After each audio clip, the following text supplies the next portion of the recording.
તો ત્યાં પહોંચ્યા પછી આ બધું જોયું અને સોફિસ્ટિકેટેડ ભાષામાં જે બાળકોને પહેરાવો એને કહેવાય બાળોતિયા અને જે જુવાન થઈ જાઓ પછી પહેરો તો મારા પપ્પાની ભાષામાં એને કહેવાય જવાનોતિયા એટલે જવાનોતિયા ઇટ્સ ન્યૂ આઈ નો જવાનોતિયા ખબર હતી આ ઓમ તને હે જુલીન ખબર હતી આ જવાનોતિયા હવેથી તો આજ કહેવાનું ભાઈ વોકલ ફોર લોકલ જોરદાર છે ભાઈ હા તો ત્યાં જવાનો ત્યાં ખૂબ બધા અલગ અલગ સાઇઝ અને સંખ્યામાં હતા અને હું ખૂબ નાની હતી 11 વર્ષની હતી એટલે મને આટલી બધી ના સમજણ પડે એ વખતે તો મેં એમને પૂછ્યું પપ્પાને કે પપ્પા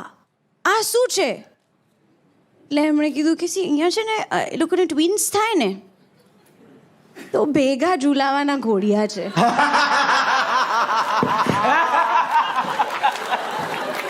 I can only explain it. I cannot understand it for you.